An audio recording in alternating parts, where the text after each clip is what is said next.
બનાસકાંઠા જિલ્લાના દિયોદર પોલીસ સ્ટેશનના પીઆઈ પટેલ અને તેમના પોલીસ કર્મી પંચાલ દ્વારા દિયોદર પોલીસ સ્ટેશનની અંદર વાલ્મીકી સમાજની મહિલાઓને અને ભાઈઓની ઢોરમાર મારવામાં આવેલ, સાથે પીઆઈ પટેલ દ્વારા સત્તાનો દુરુપયોગ કરી 24 કલાક જેલમાં પૂરી રાખવામાં આવેલ હતા।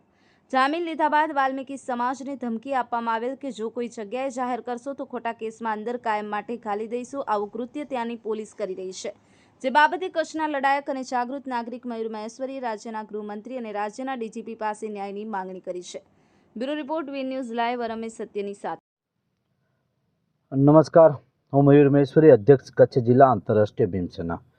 આજે આપના માધ્યમથી જણાવવાનું કે તારીખ 22/7/2025ના રોજ દિયોદર તાલુકો દિયોદર રે ગટાળવાસ જિલ્લો બનાસકાંઠામાં કાંતાબેન બાપભાઈ ગટાળ વાલ્મીકી જે ફરિયાદી છે, જે 25/7/2025ના રોજ ફરિયાદ કરેલી છે, અરજી કરેલી છે કે 22/7ના એ લોકો સાથે પોલીસ સ્ટેશનમાં જે બબાલ થયેલી, બબાલમાં પોલીસે બેરહેમીથી જે માર મારેલ છે, જે એક દુઃખદ અને ગંભીર બાબત છે, જે પોલીસને ન શોભે એવું કૃત્ય પોલીસે કરેલ છે। તો એના ઉપરથી સાબિત થાય છે કે ભાજપ સરકારે પોલીસને બધી રીતે છૂટ આપેલી છે, જ્યારે પોલીસે માનવતા મૂકી છે। જે બહેનોને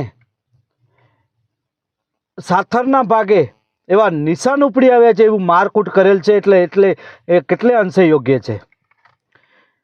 જે એક પોલીસ કહેતી હોય કે પોલીસ પ્રજાનો મિત્ર છે, તો આના ઉપરથી શું સાબિત થાય છે કે હું આપને જે ફોટો પણ બતાવવા જઈ રહ્યો છું કે આ પોલીસે કેટલું બેરહેમીથી માર મારેલ છે। તો મારી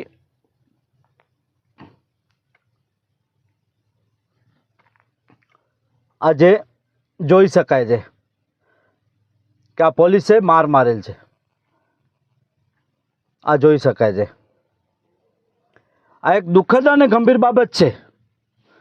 રાજ્યના ડીજીપી શું કરી રહ્યા છે, રાજ્યના ગૃહમંત્રી શું કરી રહ્યા છે, કેમ આવા પોલીસ તત્વો ઉપર, જે અસામાજિક તત્વો છે એના ઉપર કેમ કોઈ કાર્યવાહી નથી થતી? આ બેન દીકરીઓ ઉપર સરેઆમ જે અસામાજિક તત્વો જે કૃત્ય કરતા હોય એવું કૃત્ય આ પોલીસ કરી રહી છે।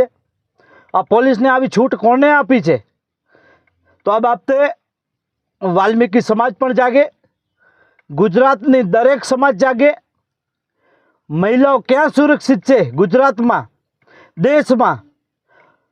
ભારતના વડાપ્રધાન કહેતા હોય કે મહિલાઓ સુરક્ષિત છે, ગુજરાતના મુખ્યમંત્રી કહેતા હોય મહિલાઓ સુરક્ષિત છે। શું સુરક્ષિત છે? આ તમે ફોટા જોઈ શકો છો। આવી રીતે પોલીસે માર મારેલ છે, આ નહીં ચલાવી લેવાય। તો આ બાબતે વહીવટતંત્ર, ગુજરાત સરકાર, ભારતના વડાપ્રધાન અને ભારત દેશના રાષ્ટ્રપતિ ખાસ નોંધ લે।